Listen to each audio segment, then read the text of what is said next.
In this video, we'll be taking a look at two games happening on November 14, 2025, and providing you with free team picks and total picks for each one of those games, so 4 picks in total. Welcome back to Cash Out Sports. Let's dive right into it. Oh, and don't forget to subscribe and to click the bell icon to get notified as soon as these videos get released, so that you have more time to plan out your bets as we provide these videos on a daily basis. I can guarantee that you'll have all the important information that you'll need on these two games after fully watching this video. One more thing before we start: if you would like to gain access to our best exclusive sports picks to take your journey to the next level, then check out our Patreon in the link down below, where we offer our best single picks, parlay picks, and much more. Now let's get started. Clemson versus Louisville. The Friday night Atlantic Coast Conference meeting places Clemson on the road at Louisville, and the stage looks far different than many expected when the league locked in the schedule. Clemson entered the year with the profile of a playoff hopeful, yet the season slipped away. The Tigers now sit at 5-4 and work to secure simple bowl eligibility. Louisville sits at 7-2 after a costly setback against Cal at home, which placed the Cardinals behind a crowd of teams with only one league loss. The pressure sits with Louisville to avoid a flat start, but they bring the stronger roster, the steadier form, and the clearer identity. Clemson's most persistent problem has been its pass defense. The unit sits outside the top 100 in passing yards allowed per game, and the secondary has given up gains that flip field position and force the offense to chase. Louisville can throw with confidence and should find space if the protection holds. That sets the tone for the game. Louisville's defense has already shown that it can limit opponents with more dynamic attacks than Clemson. Miami, Virginia, and Pitt tested the Cardinals, and the defense held firm in each case with sound structure and controlled pursuit.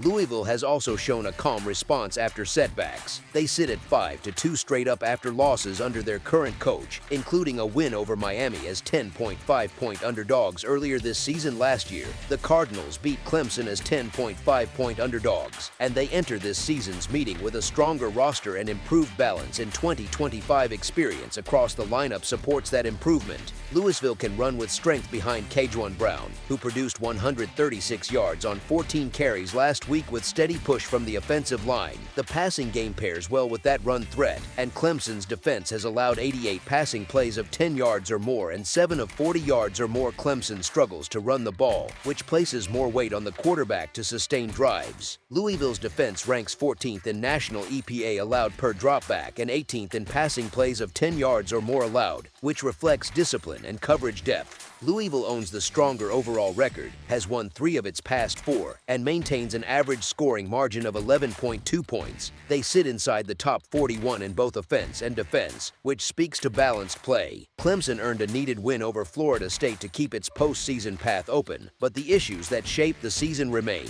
The Tigers cannot run with consistency, and the pass defense yields too much space. Clemson sits at 3-6 against the spread and has not built any real stretch of positive form. Louisville brings the more explosive attack, and its 2 defeats came in overtime, which shows how close they were to staying in the playoff picture. A home setting on a Friday with a short number gives Louisville a stable position.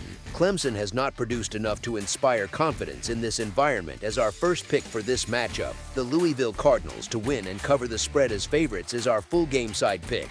Last season, the teams combined for 54 points, which stayed under a total of 62.5. Louisville sits in the upper half of the league in scoring, and Clemson improved its scoring output across its past 5 games with an average of 34.4. Clemson has its senior quarterback back in place, and the offense now shows steadier timing. Louisville holds the top pass defense in the conference, yet Cal showed that the coverage structure can be challenged. With the right plan, Clemson averages 33.3 points on the road, which signals the ability to create scoring chances in tough settings. Louisville has scored at least 24 points in every game and at least 28 in 5 games. The over has hit in 5 of the past 8 meetings, which marks a trend tied to the way these programs match up. Some lean to the under because Clemson held 3 of its past 5 opponents to exactly 10 points, including Florida State, Boston College, and North Carolina. The central question becomes whether Louisville fits that pattern. Louisville's offense does not match those profiles, and the structure of its passing attack gives it a more dynamic range. In the other 2 Clemson games, SMU reached 35 and Duke reached 46. Louisville likely lands between those figures, most likely in the upper 20s. Clemson's offense has played with more rhythm and has has topped 20 points in every game except its opener against LSU. A score near 28-24 reflects the strengths and weaknesses on both sides and suggests the total site slightly low for the styles involved as our second pick for this matchup. Over the projected total is our full game total pick. Minnesota versus Oregon. A Big Ten matchup arrives on Friday when Oregon welcomes Minnesota to Eugene. The two teams rarely meet, and the unfamiliarity adds a small layer of intrigue. Even though the game looks one-sided on paper, Oregon carries more national attention, while Minnesota brings steadier recent form. The Gophers reached bowl eligibility after their win over Michigan State on November 1st, and that result gave their season a needed point of stability. Their bye week followed at the right time, and the extended break should help them recover, review film in detail, and build a plan that fits the travel and the opponent. A rested team often responds with sharper execution, and Minnesota appears to be in a spot where preparation can carry real weight. Oregon stands on the opposite side of the emotional curve. The Ducks just escaped Iowa with a tight win, and that late finish at Kinnick Stadium drained plenty of energy. A game of that magnitude often affects the following week, and now Oregon returns home for a matchup that does not hold the same level of urgency. Their next game against USC carries major stakes, and the presence of that showdown on the horizon can influence how the team approaches a week like this one. The roster also dealt with several injuries, and as many as 5 offensive starters may remain limited or unavailable if last week's issues continue. When a team faces that many questions on offense, coaches often narrow the playbook, aim for controlled possessions, and avoid unnecessary risks. Recent performances show the strain.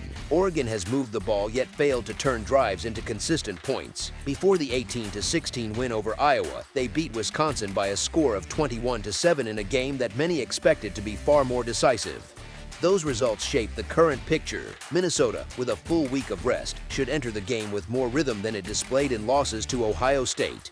And Iowa-Oregon has not reached 26 points in close to a month, and that makes any spread near 25.5 points more complicated to measure. Only after looking at travel, injuries, motivation, and recent scoring patterns can a full conclusion form. As our first pick for this matchup, the Minnesota Golden Gophers to cover the spread as underdogs is our full game side pick. Oregon has 1 loss in 9 games, and Minnesota owns a record of 3-1 in its last 4 contests. Oregon holds the 5th-ranked defense, and Minnesota ranks 36th, and their combined scoring defense averages reach 35.4 points. Their last 8 combined games have produced a 6-2 trend toward the under.